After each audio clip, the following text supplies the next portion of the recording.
The Auditor-General provides assurance to Parliament on the accountability and performance of the Victorian public sector. The Auditor-General conducts financial audits and performance audits and reports on the results of these audits to Parliament. On the 17th of September 2014, the Auditor-General tabled his Performance Audit Report, Effectiveness of Catchment Management Authorities. Victoria has a unique and diverse natural landscape that provides various environmental, agricultural, health and recreational benefits to its population. However, maintaining these benefits for future generations is becoming increasingly difficult due to mounting pressures from climate variability, changes in land use and agricultural productivity demands. Victoria's 10 Catchment Management Authorities, CMAs, have a central role in maintaining and enhancing long-term land productivity while also conserving the environment in these catchment areas. Between 2009-10 and 2013-14, CMAs have collectively received $487 million from the Victorian Government, $233 million from the Commonwealth Government, and $100 million over this period from other sources including the private sector. CMAs work closely with a range of others, for example Parks Victoria, the Victorian Environmental Water Holder, Trust for Nature, water corporations, local councils and communities. This audit assessed the effectiveness of 4 CMAs in performing their legislative functions under the Catchment and Land Protection Act 1994 and the Water Act 1989. We also assessed how the Department of Environment and Primary Industries, or DEPI, supports and monitors CMA's performance in fulfilling their roles and responsibilities.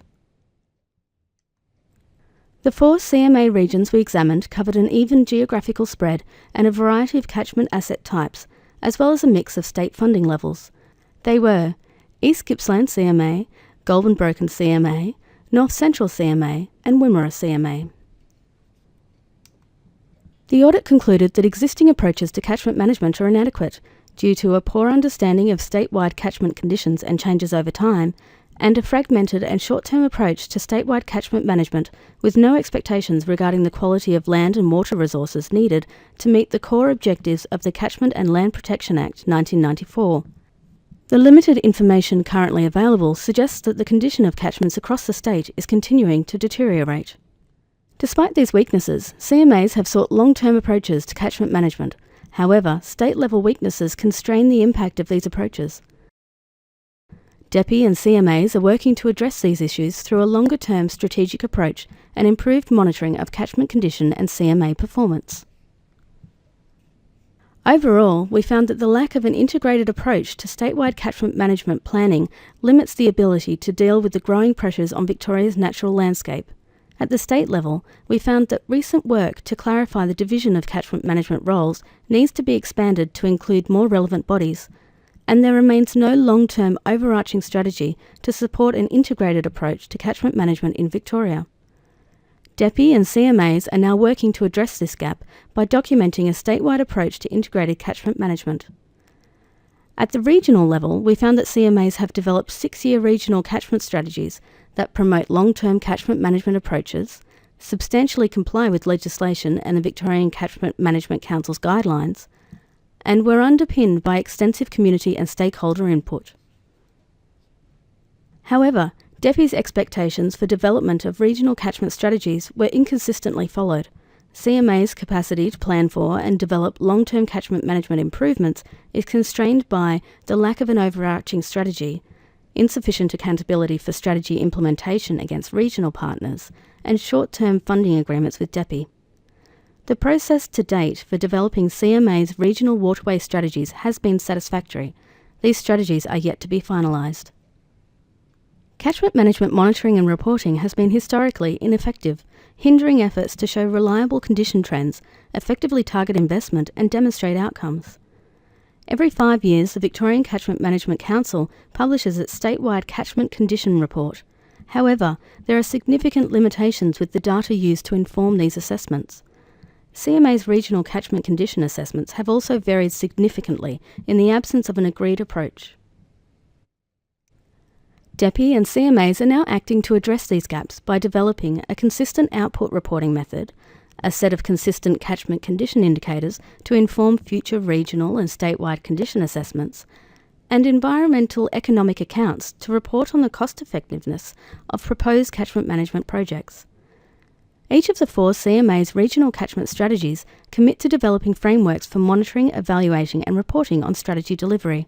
However, none of the 4 CMAs have finalised these. DEPI has acknowledged the need for greater consistency across CMAs in this area.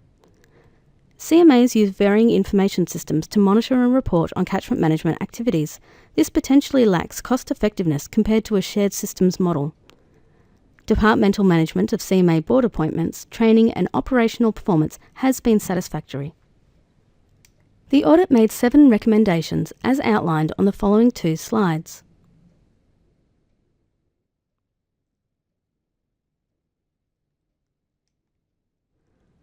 All 7 recommendations have been accepted by DEPI and the CMAs, who have committed to a series of actions to address the recommendations. The actions are expected to be completed by June 2016, and we will follow up with agencies on these. We have focused this audit on DEPI and 4 CMAs, but the recommendations have obvious implications for other CMAs. The broad nature of catchment management means that this audit has relevance to future audit topics that deal with natural resource management and agricultural production. Relevant future topics include biosecurity, scheduled for 2014-15, enhancing food and fibre productivity, scheduled for 2015-16, and implementation of a Victorian coastal strategy, which is currently a potential area of performance audit interest for 2016-17 and 2017-18. There are a number of other audits that we are considering that will examine environmental and natural resource management issues. All our reports are available on our website. If you have any questions about this or other reports, or if you have anything else you would like to discuss with us, including ideas for future audit topics, please call us on 03 8601 7000 or contact us via our website.